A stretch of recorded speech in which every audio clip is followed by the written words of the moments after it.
Good morning friends, welcome in our educational channel focus exams. मैं doctor Vibha Uttam आज मौलिक अधिकारों की चर्चा करूंगी। ये मूल अधिकार या मौलिक अधिकार स्टूडेंट्स के लिए एग्जाम पॉइंट ऑफ व्यू से तो इम्पॉर्टेंट हैं ही, परंतु एक मनुष्य होने के नाते, एक नागरिक होने के नाते हर किसी को अपने अधिकार पता होने चाहिए। तो ये लेक्चर सिर्फ स्टूडेंट्स के लिए नहीं है, सभी के लिए है। तो चलिए स्टार्ट करते हैं।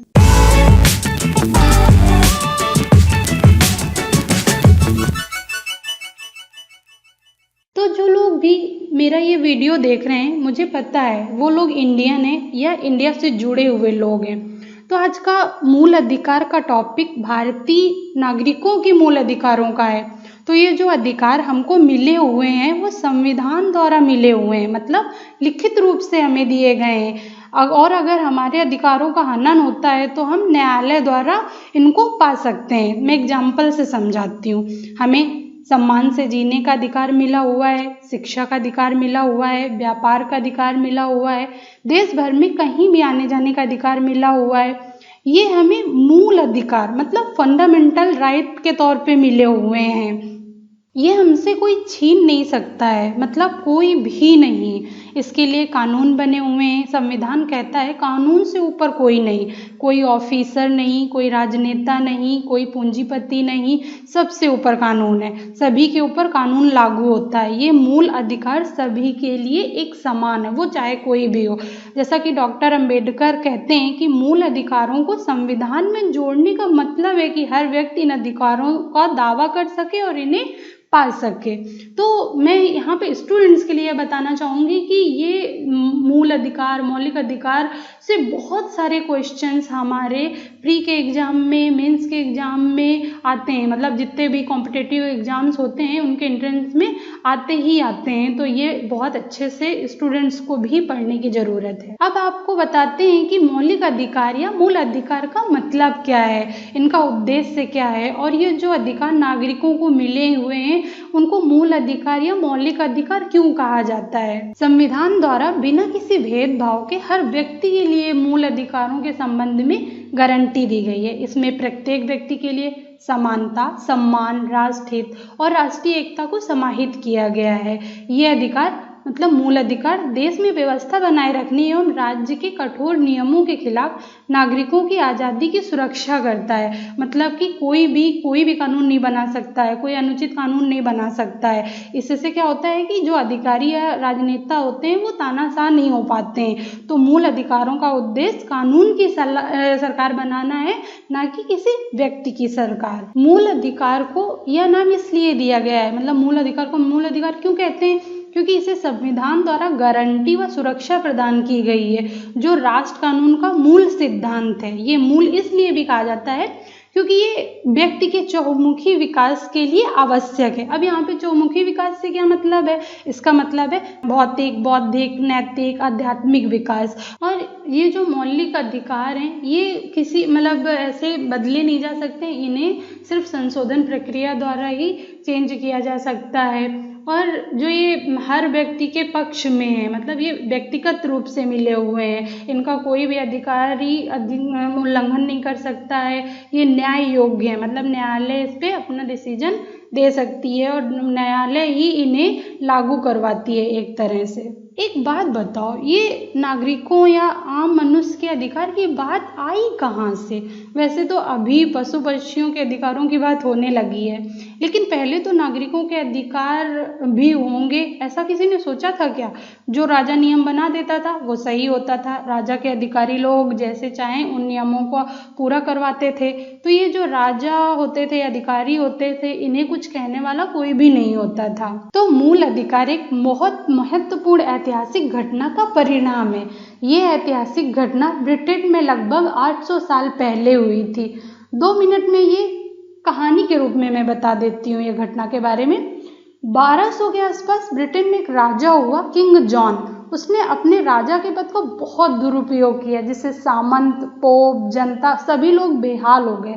इसी बीच ब्रिटेन और फ्रांस के बीच युद्ध होने लगा, जिससे राजा ने लोगों पे या जनता पे कर बढ़ा दिए, जिससे जनता में राजा के प्रति नाराजगी बढ़ने लगी और जनता ने राजा के खिलाफ विद्रोह कर दिया। इसी के चलते 1215 में राजा और सामंतों के बीच एक सहमति हुई। के तत्कालीन राजा किंग जॉन ने एक दस्तावेज में सिग्नेचर किया। इस दस्तावेज में लिखा था राजा को भी इसके अंदर रहकर काम करना पड़ेगा। मतलब उसमें कुछ रूल्स लिखे हुए थे, कुछ कानून लिखे हुए थे और कहा गया था कि इन कानून के अंदर रहकर ही राजा को काम करना पड़ेगा। तो जो ये दस्तावेज था इसी को हम मैग्ना कार्टा के नाम से जानते हैं। और ये जो मैग्ना कार्टा है यही हमारे आधुनिक लोकतंत्र और मानवाधिकारों की बुनियाद है। 20वीं सदी में महात्मा गांधी और नेल्सन मंडेला जैसी बड़ी हस्तियां भी मैग्ना कार्टा से काफ़ी प्रभावित हुई। और जो तत्कालीन स्वतंत्र हुए देश थे जहाँ पे संविधान बन रहा था, वो देश भी इस मैग्ना कार्टा से काफ़ी प्रभावित हुए। जैसा कि अमेरिका के संविधान में भी मूल अधिकार को बहुत इम्पोर्टेंस मिली हुई है। अमेरिकी संविधान से ही प्रभावित होकर मौलिक अधिकारों को भारतीय संविधान में जोड़ा गया है। भारतीय संविधान के भाग 3 में अनुच्छेद 12 से 35 तक मूल अधिकारों का विवरण है। मूल अधिकारों से 7 मौलिक अधिकार थे, परंतु वर्तमान में अभी हमारे 6 ही मौलिक अधिकार हैं। तो जो ये भाग 3 है, मतलब भाग 3 का मतलब है हमारा मौलिक अधिकार वाला जो भाग 3 है, इसको भारत की मैग्ना कार्टा की संज्ञा दी गई है, जो कि मुझे लगता है एकदम सही है। सही बात तो ये है कि मूल अधिकारों के संबंध में जितना विस्तृत वर्णन हमारे संविधान में, मतलब भारतीय संविधान में प्राप्त होता है, उतना विश्व के किसी भी देश में नहीं मिलता है, वह चाहे भले ही अमेरिका का संविधान क्यों ना हो। मतलब हमारे जो संविधान है उसमें भाग 3 को इतना अच्छे से, इतना डिटेल्ड फॉर्म पे लिखा गया है। तो इस तरह से मौलिक अधिकार हमारे संविधान में बहुत विस्तृत रूप से मिलते हैं। तो अब बात करते हैं संविधान में मिले हुए मौलिक अधिकारों की। हम लोगों के मूल रूप से 7 मौलिक अधिकार मिले हुए थे। इनमें से एक मूल अधिकार जो कि संपत्ति का अधिकार है, वो अभी 44वें संविधान संशोधन के तहत 1978 में मूल अधिकारों की सूची से हटा दिया गया है। इसे अब कानूनी अधिकार बना दिया गया है। इस तरह से फिलहाल अब हमारे पास सिर्फ 6 मूल अधिकार हैं, ये याद रखना। ओके, ये 6 अधिकार हैं: समानता या समता का अधिकार, स्वतंत्रता का अधिकार, शोषण के विरुद्ध अधिकार, धर्म की स्वतंत्रता का अधिकार, संस्कृति या शिक्षा संबंधी अधिकार, और 6वां है संवैधानिक उपचारों का अधिकार। ये 6वां वाला हमारा बहुत महत्वपूर्ण अधिकार है। इन सभी की चर्चा हम एक एक करके आगे करेंगे। अब कुछ इम्पॉर्टेंट चीज़ें देख लेते हैं मूल अधिकारों के अनुच्छेदों से संबंधित। तो पहला कि ये मूल अधिकार वाले भाग 3 में अनुच्छेद 12 से 35 का विवरण है, जिसमें से अनुच्छेद 31 अब निरस्त कर दिया गया है, जो कि संपत्ति के अधिकार से संबंधित था। जैसा कि आप देख रहे हैं कि समानता का अधिकार अनुच्छेद 14 से शुरू हो रहा है। तो आपके मन में एक क्वेश्चन आ रहा होगा कि अनुच्छेद 12 और 13 में क्या है। तो अनुच्छेद 12 और अनुच्छेद 13 की दो लाइन में बात कर लेते हैं। इन 6 अधिकारों की डिटेल में बात हम बाद में करेंगे। ओके, तो अनुच्छेद 12 में राज्य शब्द को परिभाषित किया गया है। तो अब राज्य क्या है ये जान लेते हैं। तो इसके अनुसार, मतलब अनुच्छेद 12 के अनुसार, केंद्र सरकार, संसद, राज्य सरकारें, राज्य विधानमंडल, नगर पालिका, पंचायत तथा अन्य सभी निकाय वैधानिक व गैर संवैधानिक जैसे LIC, ONGC, सेल आदि सभी राज्य में शामिल हैं। समझ आया? तो इन सभी को अदालत में चुनौती दी जा सकती है जब हमारे मूल अधिकारों का हनन हुआ हो। ओके, तब आपको ये समझ आ गया होगा कि अनुच्छेद 12 क्या है। तो अब बात करते हैं अनुच्छेद 13 की। अनुच्छेद 13 में लिखा है, मूल अधिकारों से असंगत तथा उनका अल्पीकरण करने वाली विधियां शून्य हो जाती हैं। मुझे लगता है कि आप लोगों को कुछ समझ नहीं आया होगा, तो मैं इसे आसान शब्दों में समझा देती हूँ। मान लो संसद कोई विधि या कानून बनाती है, इस कानून से मूल अधिकारों का उल्लंघन हो रहा हो या ये अधिकार हमारे कम हो रहे हो, तो उच्चतम न्यायालय या उच्च न्यायालय कोई भी इस विधि या कानून को गैर संवैधानिक या अवैध घोषित कर सकता है। तो अब समझ आ गया होगा। चलो अब आगे चलते हैं। फर्स्ट अधिकार है समता का अधिकार या समानता का अधिकार। इससे संबंधित सारे उपबंध अनुच्छेद 14 से 18 के अंदर दिए गए हैं। मतलब हमारे जो समानता का अधिकार है वो सब हमारे अनुच्छेद 14 से लेकर 18 के अंदर लिखे गए हैं। तो अब बात करें अनुच्छेद 14 में क्या लिखा है, तो अनुच्छेद 14 में लिखा है विधि के समक्ष सभी लोग समान हैं। मतलब जो कानून है वो सभी के लिए एक समान है, किसी के लिए भी अलग नहीं है। इसे ऐसे समझ सकते हैं, अगर कोई व्यक्ति कोई क्राइम करता है तो उसे वही सजा मिलेगी जो उस क्राइम के लिए निर्धारित है, चाहे वो आदमी हो, औरत हो, हिंदू हो, मुस्लिम हो, अमीर हो, गरीब हो, किसान हो या ऑफिसर हो। मतलब को किसी के लिए भी अलग कानून नहीं है। तो विधि के समक्ष समानता यहाँ से प्रूफ होती है और ये हमारा अनुच्छेद 14 में दिया हुआ है। तो अब देख लेते हैं पहला पॉइंट। जो पहला पॉइंट दिया हुआ है वो ये कहता है कि जाति, लिंग, धर्म, वंश के आधार पर सार्वजनिक स्थलों मतलब पुलिस स्टेशन, न्यायालय, स्कूल, कॉलेज, यहाँ पर किसी भी टाइप का कोई भेदभाव नहीं किया जाएगा। और ये हमारा अनुच्छेद 15 है।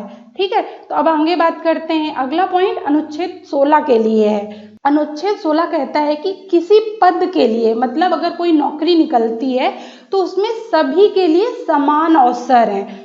ठीक है, तो इस अनुच्छेद में आरक्षण की भी बात की गई है। जो कमजोर वर्ग हैं उनको आरक्षण दे के उन्हें समानता में लाने का प्रावधान है। तो इसमें आरक्षण का प्रावधान दिया गया है। तो हम यहाँ पर आरक्षण सही है या गलत है समानता के आधार पर या नहीं, इसकी चर्चा नहीं करेंगे क्योंकि ये बहस का विषय है।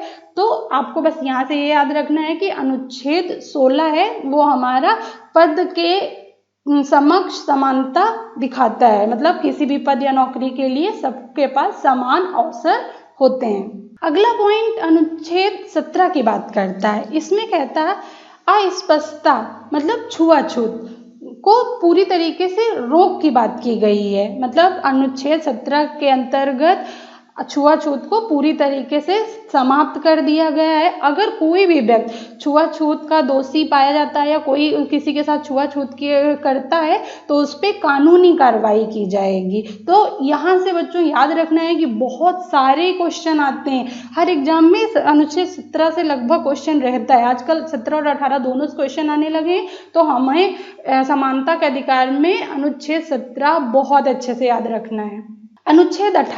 अनुच्छेद 18 में उपाधियों का अंत किया गया है और ये याद रखना। ठीक है, तो जो हमारे अंग्रेजों के टाइम पे जो कुछ अच्छे महत्वपूर्ण लोग हुआ करते थे या जो राजा वाजा होते थे दूसरे हमारे रियासतों के, उनको उपाधियां दी जाती थी। तो जब उपाधि मिल जाती थी तो लोगों के जो व्यवहार होता था उसमें परिवर्तन आ जाता था, वो घमंड आ जाता था, वो अपने आप को ऊंचा समझने लगते थे। तो जब हमारा संविधान लिखा गया तो उसमें अनुच्छेद 18 के अंतर्गत जो भी उपाधियां दी जाती थी उन सबको समाप्त कर दिया गया है। अब केवल शिक्षा और रक्षा के क्षेत्र में ही उपाधियां दी जाती हैं और ये उपाधियां भी नहीं है, एक तरह का सम्मान है, जैसे परमवीर चक्र, अशोक चक्र आदि। तो अब आपको समझ आ गया होगा। आज अभी नए जो कानून बने उसके तहत भारत रत्न, पद्म भूषण, ये सब भी सम्मान हमारे इसी अनुच्छेद के अंतर्गत रखे गए हैं। तो इसी के साथ समानता का अधिकार यहीं पे खत्म करते हैं और अब आगे वाला अधिकार देखते हैं जो कि स्वतंत्रता का अधिकार है। स्वतंत्रता के अधिकार के सारे उपबंध अनुच्छेद 19 से 22 के अंतर्गत दिए गए हैं। सबसे पहले अनुच्छेद 19 की बात करते हैं। तो अनुच्छेद 19 में बोलने और अभिव्यक्ति की स्वतंत्रता, सम्मेलन करने का अधिकार, संघ व सहकारी समितियां बनाने का अधिकार, देश में कहीं भी घूमने का अधिकार, रहने का अधिकार, कोई भी काम करने का अधिकार, मतलब सरकारी नौकरी, प्राइवेट नौकरी या व्यवसाय करने का अधिकार की स्वतंत्रता को हमारा अनुच्छेद 19 में रखा गया है। यहाँ पे एक बहुत इंपॉर्टेंट पॉइंट है कि जो हमारी अभिव्यक्ति की स्वतंत्रता है वो 19 में है और यहाँ पर प्रेस की स्वतंत्रता भी दी गई है और प्रेस की स्वतंत्रता भी हमारी अनुच्छेद 19 में ही रखी गई है। तो यहाँ से ये पॉइंट आप लोग याद रखना। तो अब बात करें अगर अनुच्छेद 20 की, तो अनुच्छेद 20 में प्रावधान है कि अपराध के लिए दोष सिद्धि के बिना किसी को भी सजा नहीं मिलेगी। ओके, ये बात आपको समझ आती है? अगर मान लो आपका दोष सिद्ध नहीं होता है या किसी भी व्यक्ति का, तो उसको किसी भी टाइप की सजा नहीं दी जाएगी। यहाँ पे 2-3 चीजें और इस वाले अनुच्छेद में लिखी हुई हैं कि किसी को दोहरी सजा नहीं मिल सकती है, या अपना ही गुनाह कबूल करने के लिए ऐसे बहुत फोर्स नहीं किया जा सकता है कि अपना ही बयान दे। अगर उसका मन है अपना गुनाह एक्सेप्ट करे, नहीं तो ये हमारा कानून का काम है उसके अपराध को सिद्ध करना। फिर आगे अनुच्छेद 21 की बात करते हैं। अनुच्छेद 21 कभी भी हटता नहीं है, इसको गांठ बांध लो। एग्जाम्स में इतने बार पूछा जाता है कि कौन से अनुच्छेद हटते नहीं है, तो हमारे अनुच्छेद 20 और 21 दोनों ही हटते नहीं है। लेकिन अगर ऑप्शन में अनुच्छेद 20 भी लिखा है, अनुच्छेद 21 भी लिखा है, तो वहाँ पे अनुच्छेद 21 को टिक करना है। अगर हमारा 20 और 21 दोनों लिखा है, तो हमारा जिसमें दोनों पॉइंट होंगे वो वाला टिक करना है, ठीक है। तो अनुच्छेद 21 कभी नहीं हटता है, चाहे आपातकाल हो जाए, चाहे देश की कैसी कंडीशन हो जाए। तो ये जो यहाँ पर अधिकार है वो है प्राण व दैहिक स्वतंत्रता, मतलब व्यक्तिगत स्वतंत्रता और जीवन का संरक्षण। सिंपल वर्ड में अगर आप समझो तो जिंदा रहने का अधिकार। तो जो जिंदा रहने का अधिकार है वो हमारा 21 के अंतर्गत लिखा है। उसमें सम्मान से जीने की बात है, उसमें स्वतंत्र बढ़िया पर्यावरण में जीने की बात है, उसमें सोने की भी बात है, मतलब सोने का अधिकार भी है। तो हर टाइप के जीवन से रिलेटेड जितने अधिकार हैं वो अनुच्छेद 21 के अंतर्गत दिए गए हैं।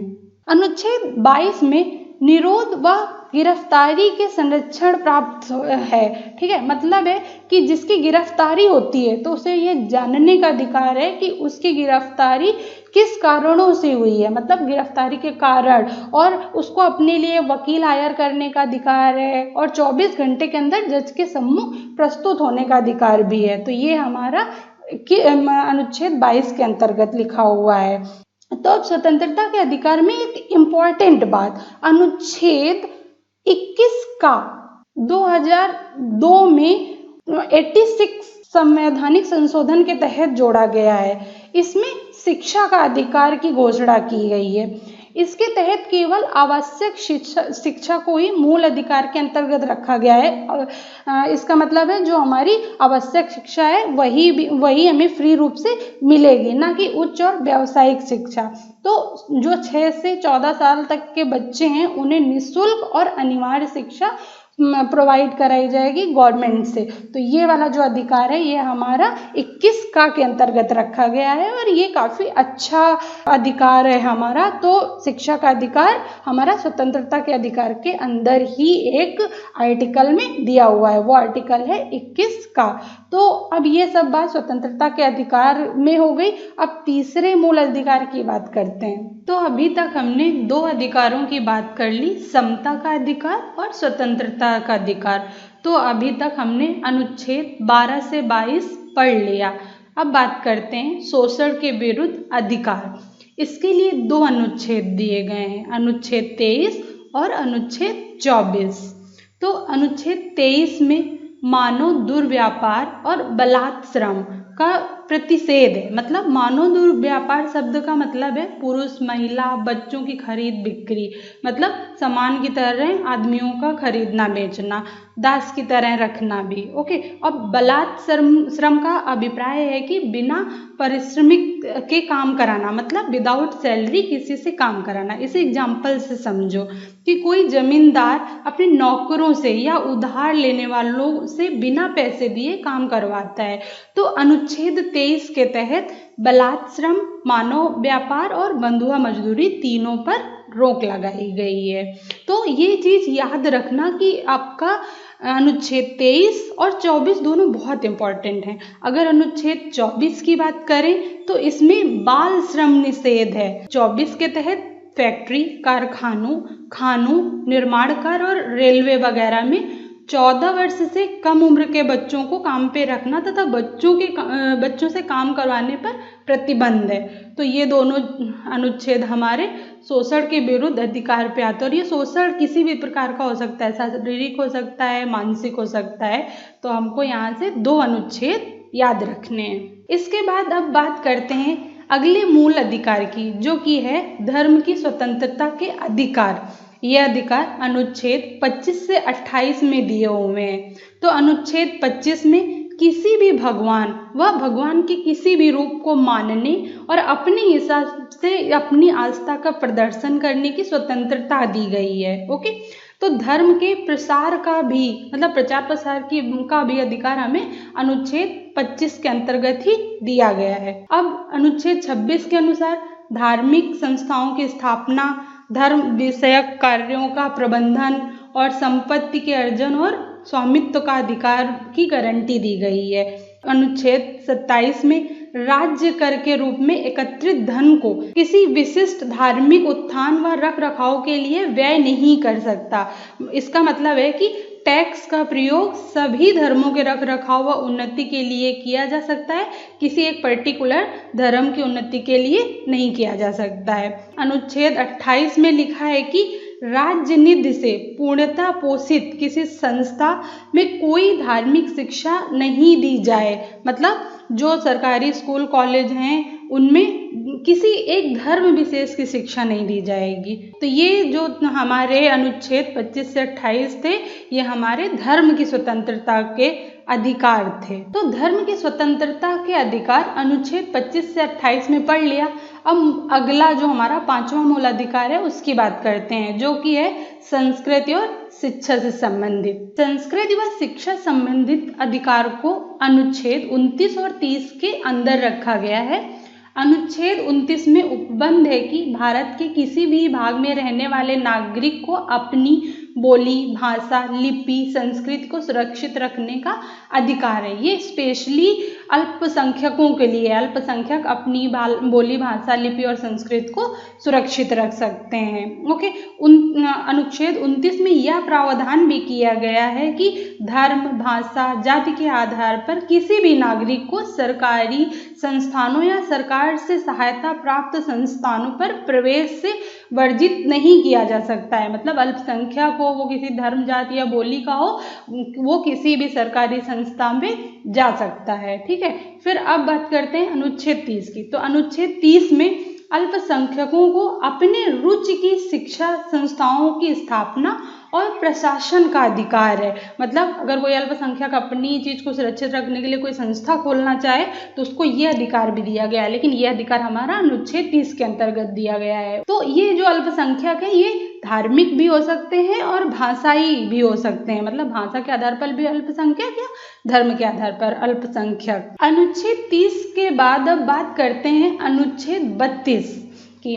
ठीक है, मैंने पहले ही बताया था अनुच्छेद 31 निरस्त हो गया है, जो कि संपत्ति का अधिकार था। तो हम यहाँ पे अनुच्छेद 31 की बात नहीं करेंगे, हम सीधे 32 की बात करेंगे। तो अनुच्छेद 32 संवैधानिक उपचार का अधिकार प्रदान करता है। तो ये बहुत इंपॉर्टेंट अनुच्छेद है, क्योंकि खुद डॉक्टर अंबेडकर ने अनुच्छेद 32 को संविधान की आत्मा और हृदय कहा है, जिसके बिना संविधान अर्थहीन है। ये डॉक्टर अंबेडकर के शब्द हैं। तो आप इसके महत्व के बारे में सोच सकते हैं। और एक इम्पॉर्टेंट बात अनुच्छेद 32 के लिए कि इसे संविधान संशोधन के तहत बदला नहीं जा सकता है। मतलब अभी तक हमने जितने भी मूल अधिकार पढ़े हैं वो संशोधन के तहत बदले जा सकते हैं या सीमित किए जा सकते हैं, लेकिन हमारा अनुच्छेद 32 में कोई बदलाव नहीं किया जा सकता है। तो ये जो संवैधानिक उपचारों का अधिकार है, इसके तहत 5 तरह की रिट का प्रावधान है। इन रिटों को सर्वोच्च न्यायालय द्वारा जारी किया जाता है। और सर्वोच्च न्यायालय रिट कब जारी करेगा, कैसे जारी करेगा? तो जब किसी भी नागरिक के मूल अधिकार का हनन होता है तो वो व्यक्ति सीधे सर्वोच्च न्यायालय में जाके अर्जी दे सकता है। अगर न्यायालय को सही लगता है तो कोई भी रिट जारी कर सकता है। व्यक्ति को किसी निचली अदालत में जाने की जरूरत नहीं है, सीधे सर्वोच्च न्यायालय जा सकता है। एक बात आप लोग बहुत अच्छे से समझ लो कि हम लोग केवल मूल अधिकारों के संरक्षण के लिए ही उच्चतम न्यायालय डायरेक्ट जा सकते हैं। इसके अलावा दूसरे मामलों के लिए हमें न्याय व्यवस्था को फॉलो करना होता है। मतलब दूसरे मामलों के लिए हम सबसे पहले स्थानीय अदालत जाते हैं, वहाँ न्याय मिलता है तो ठीक है, अगर हम सेटिस्फाइड हैं तो ठीक है, नहीं तो हम उसके ऊपर वाले न्यायालय जाएंगे। अगर वहाँ पर न्याय नहीं मिलता है तो हम उच्च न्यायालय जाते हैं। अगर उच्च न्यायालय के फैसले से भी हम सहमत नहीं हैं तब जाकर हम उच्चतम न्यायालय जाते हैं। तो ये न्याय व्यवस्था का प्रोसीजर है पूरा। बट मौलिक अधिकारों के केस में हम डायरेक्ट उच्चतम न्यायालय जा सकते हैं। ओके, सर्वोच्च न्यायालय या उच्चतम न्यायालय हमारे मूल अधिकारों के संरक्षण की गारंटी देता है। तो अब हम संवैधानिक उपचारों के संदर्भ में जारी होने वाली रिटों की बात कर लेते हैं। जो फर्स्ट रिट है वो है बंदी प्रत्यक्षीकरण। इसका मतलब है अगर किसी व्यक्ति को गिरफ्तार किया गया है और वो गिरफ्तारी गैर कानूनी है तो सर्वोच्च न्यायालय उसे छोड़ने का आदेश दे सकती है। ओके, दूसरी रिट है परमा आदेश। अगर कोई अधिकारी या कोई कार्यालय किसी व्यक्ति का काम नहीं कर रहा है तो व्यक्ति उच्चतम न्यायालय में अर्जी दे तो उच्चतम न्यायालय अधिकारी या उस पर्टिकुलर कार्यालय को काम करने का आदेश या रिट जारी कर सकता है, बशर्ते वो काम कानूनी व संवैधानिक तरीके से उसी अधिकारी का हो। ओके, तो ये चीज़ याद रखना। अब तीसरी रिट है निषेधाज्ञा या प्रतिषेध। इसका मतलब है रोकना। इस रिट के जरिए उच्चतम न्यायालय या उच्च न्यायालय अपने से निचली अदालत को अपने न्याय क्षेत्र से उच्च न्यायिक कार्य करने से रोकता है। मतलब यहाँ पे सिर्फ जो न्यायालय का काम है उनको रोकता है। ये प्रतिषेध रिट सिर्फ न्यायिक व अर्ध न्यायिक प्राधिकरणों के विरुद्ध ही जारी किया जा सकता है। मतलब ये किसी व्यक्ति विशेष या किसी कार्यालय पे नहीं किया जा सकता है, सिर्फ न्यायिक जो चीज़ें उन्हीं पे जारी हो सकता है। अब चौथी रिट आती है उत्प्रेषण। इसका मतलब होता है प्रमाणित करना या सूचना देना। ये रिट भी न्यायिक या अर्ध न्यायिक प्राधिकरणों के खिलाफ ही जारी की जा सकती है। इसे उच्च न्यायालय द्वारा अधीनस्थ न्यायालय को या अधिकरणों को या लंबित मामलों को स्थानांतरण को सीधे या पत्र द्वारा जारी किया जा सकता है। लास्ट रिट है अधिकार प्रच्छा। ये बड़ी इंटरेस्टिंग है क्योंकि अन्य 4 रिटों से हटकर इसे किसी भी इच्छुक व्यक्ति द्वारा जारी किया जा सकता है, ना कि पीड़ित व्यक्ति द्वारा। मतलब पीड़ित व्यक्ति हो वो तो कर ही सकता है, जो पीड़ित ना हो वो भी इस रिट को लिए अप्लाई कर सकता है। इस रिट से कोई भी व्यक्ति किसी भी लोक कार्यालय या सरकारी ऑफिस में अपने दावे की जांच के लिए न्यायालय के माध्यम से जारी कर सकता है। तो हमने सारे मौलिक अधिकार पढ़ लिए। अब 1-2 चीज़ें और देख लेते हैं, जैसे साधारण कानूनी अधिकारों और मौलिक अधिकारों में क्या अंतर है और मौलिक अधिकारों का निलंबन। इन 2 चीज़ों को इस लेक्चर में और देख लेते हैं। साधारण कानूनी अधिकारों में और मौलिक अधिकारों में प्रमुख अंतर यह है कि साधारण कानूनी अधिकार राज्य अर्थात संसद या विधानमंडल द्वारा बनाए जाते हैं, जबकि मौलिक अधिकार संविधान के तहत मिले हुए हैं और संविधान में ही इनके संरक्षण की भी विधि लिखी हुई है। ओके, दूसरा अंतर यह है कि साधारण कानूनी अधिकार को विधानमंडल द्वारा भी चेंज किया जा सकता है, जबकि मौलिक अधिकार में चेंज के लिए संविधान संशोधन करना पड़ेगा। अब बात करते हैं मूल अधिकारों के निलंबन की। सबसे पहली बात कि मौलिक अधिकारों को स्थगित व सीमित केवल संविधान संशोधन प्रक्रिया द्वारा किया जा सकता है और संविधान संशोधन का अधिकार केवल संसद को प्राप्त है। मतलब केवल संसद संविधान संशोधन से मौलिक अधिकारों को सीमित कर सकती है। एक बात तो ये हो गई। दूसरी बात, आपातकाल जब लगता है तब हमारे मौलिक अधिकार सीमित हो जाते हैं। तो एक चीज़ याद रखना, आपातकाल के दौरान भी अनुच्छेद 20 और 21 के तहत मिले हुए अधिकार, जो जीवन का अधिकार है, वो निलंबित नहीं होता है। तो आज के लेक्चर में हमने हमारे सारे मौलिक अधिकार समझ लिए हैं। तो अब कुछ क्वेश्चन कर लेते हैं। क्वेश्चन करने से चीज़ें याद रह जाती हैं। मूल अधिकार का टॉपिक एग्जाम के लिए बहुत इम्पॉर्टेंट है। बहुत सारे PCS मतलब डिफरेंट स्टेट के PCS और IAS के एग्जाम में भी यहाँ से बहुत सारे क्वेश्चन आते हैं। तो अब पहला क्वेश्चन देख लेते हैं। निम्नलिखित में कौन सा एक सही है? तो हमें सही सेंटेंस देखना है। तो भारतीय संविधान में मूल अधिकार को शामिल करने के लिए नेहरू रिपोर्ट ने समर्थन किया था। दूसरा पॉइंट है भारत सरकार अधिनियम 1935 में मूल अधिकारों को भ्रष्ट किया गया है। तीसरा सेंटेंस है अगस्त प्रस्ताव 1940 में मूल अधिकार शामिल किए गए थे। चौथा क्रिप्स मिशन 1942 में मूल अधिकारों को भ्रष्ट किया गया था। तो हमारा इसमें पहला वाला सेंटेंस सही है, तो इसके लिए हमारा ऑप्शन ए सही है। दूसरा क्वेश्चन, निम्नलिखित में से किसको संविधान द्वारा मौलिक अधिकारों को लागू करने की शक्ति दी गई है? तो ये हमको बहुत अच्छे से पता होना चाहिए। हमने अब ये पढ़ लिया है पूरा चैप्टर कि सर्वोच्च न्यायालय या उच्च न्यायालयों को, ठीक है, और किसी को भी नहीं, ये शक्ति सिर्फ उच्च न्यायालय को या सर्वोच्च न्यायालय को प्राप्त है। तो नेक्स्ट क्वेश्चन, मौलिक अधिकार क्या है? इसके लिए 4 चीजें दी हुई हैं, वाद्य योग, अवाद्य योग, लचीले और कठोर। तो हमारे मौलिक अधिकार वाद्य योग्य हैं। फिर नेक्स्ट क्वेश्चन है, अधिकारों को मूल अधिकार को कहा जाता है क्योंकि यह संविधान में उल्लिखित होता है, या प्रजातांत्रिक होता है, या लोक कल्याणकारी होता है, या व्यक्ति विकास के लिए आवश्यक है, संसद इसके विरुद्ध कानून नहीं बना सकता है। तो सबसे पहला वाला सही है, ये हमारे संविधान में उल्लिखित हैं।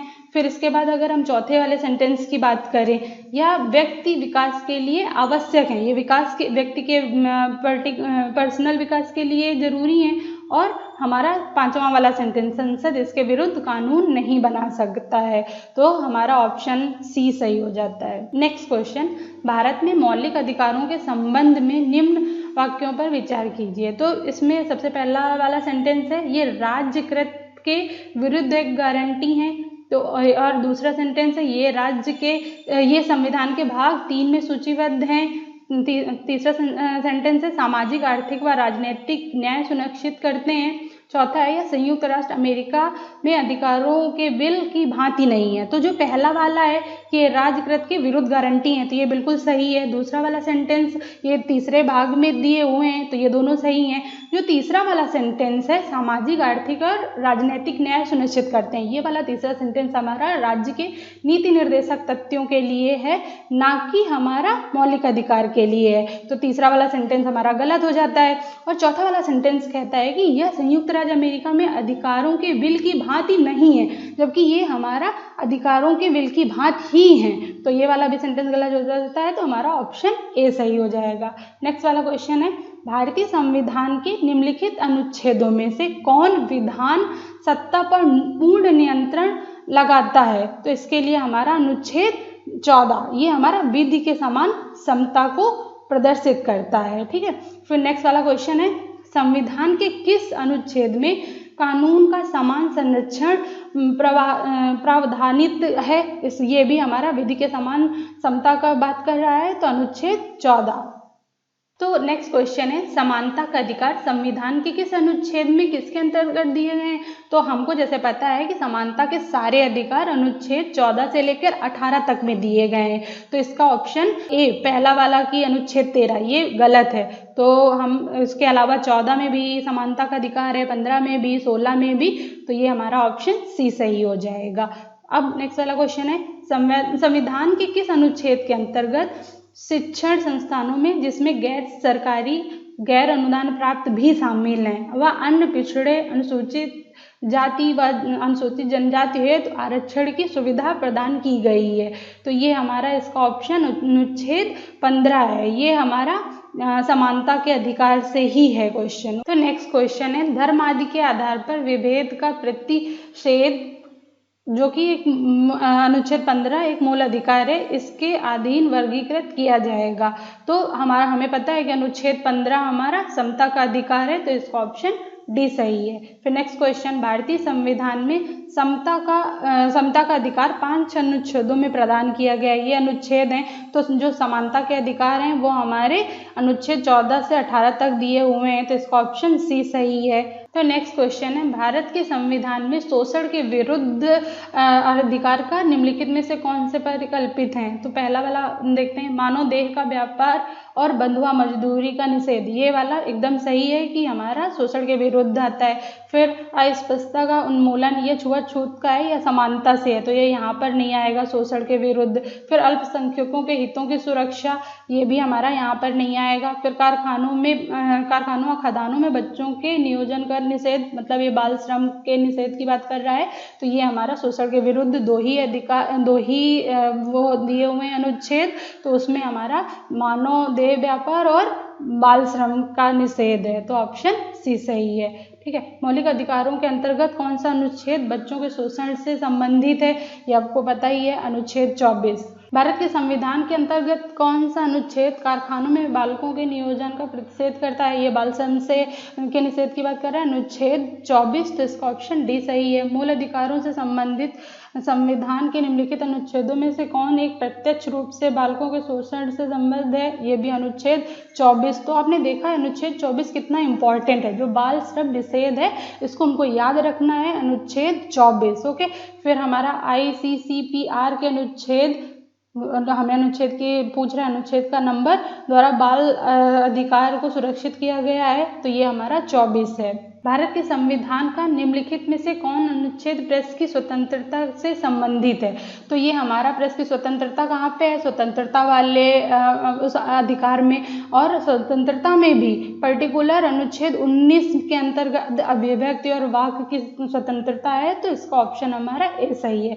फिर नेक्स्ट क्वेश्चन देख लेते हैं, भारतीय संविधान का कौन सा अनुच्छेद प्रेस की स्वतंत्रता को आश्वासित करता है, तो इसके लिए भी अनुच्छेद 19 ही है, प्रेस की स्वतंत्रता हमारी 19 के अंदर ही लिखी हुई है। अब भारतीय संविधान का स्पष्टता प्रेस की आज़ादी की व्यवस्था नहीं करता है, किंतु एक आज़ादी अंतर्निहित है, ये आज़ादी अंतर्निहित है, तो ये हमारी जो प्रेस की स्वतंत्रता है वो अनुच्छेद 19A में दी हुई है, तो इसका ऑप्शन ए सही है। फिर हमारा नेक्स्ट क्वेश्चन कहता है, भारत में समाचार पत्रों का स्वतंत्रता, तो जो हमारा समाचार पत्र किसके अंतर्गत आएंगे, प्रेस के अंतर्गत आएंगे, और हमारा जो प्रेस की स्वतंत्रता है वो 19A के अंतर्गत आती है, तो ये हमारा ऑप्शन ए सही है। फिर भारतीय संविधान के किस अनुच्छेद में 62वां अभिव्यक्ति की स्वतंत्रता के मूल अधिकार का प्रावधान है, तो ये हमारा अभिव्यक्ति या वाक की स्वतंत्रता है, अनुच्छेद 19, तो ऑप्शन बी सही है। अब नेक्स्ट क्वेश्चन की बात करते हैं, निम्नलिखित में से कौन एक मौलिक अधिकार नहीं है,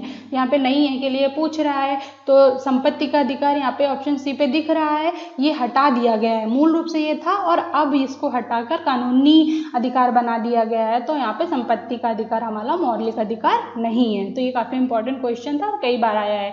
निम्नलिखित में से कौन सा भारत के संविधान द्वारा प्रदत्त 6 मूल अधिकारों में से नहीं है, ओके, तो समता या समानता का अधिकार है, विरोध का अधिकार, ये ऐसा अधिकार हमने अभी कहीं नहीं पढ़ा है, तो ये हमारा नहीं है। फिर शोषण के विरुद्ध हमने पढ़ा है, तो ये शोषण के विरुद्ध है, धार्मिक स्वतंत्रता का अधिकार हमें मिला हुआ है, तो इसका ऑप्शन बी सही है। तो नेक्स्ट क्वेश्चन है, बंधुआ मजदूर उन्मूलन अधिनियम संसद ने पारित किया था, ये अधिनियम आया था 1976 में, तो इसका ऑप्शन बी सही है। नेक्स्ट क्वेश्चन है, जोखिम भरे उद्योगों में बाल श्रम का उपयोग निषिद्ध किया गया है, तो ये भारत के संविधान द्वारा बिल्कुल।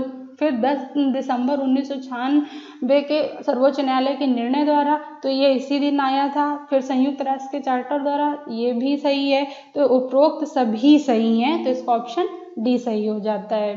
तो ऐसे अगर हम देखें तो बहुत सारे क्वेश्चन हैं मूल अधिकार से, आपको बहुत सारी बुक्स में मिल जाएंगे, तो आप वहाँ से करिए। और मैं एक बार कहना चाहूँगी कि मूल अधिकार को आप किसी बुक से एक बार पढ़ो फिर से, तो आपको ये वाला टॉपिक बिल्कुल कवर हो जाएगा। और अगर मूल अधिकार का टॉपिक बहुत बड़ा है, मतलब हम समता के अधिकार की बात चर्चा करें तो इसके लिए भी हम एक अलग से लेक्चर बना सकते हैं। रिटों की बात करें तो रिट के लिए भी हम अलग से लेक्चर्स बना सकते हैं। तो अगर आपको कोई भी टॉपिक डिटेल में पढ़ना है तो आप कमेंट करके मुझे बता सकते हैं। और आज के लिए इतना ही। Please subscribe my channel, share with others. Thank you so much.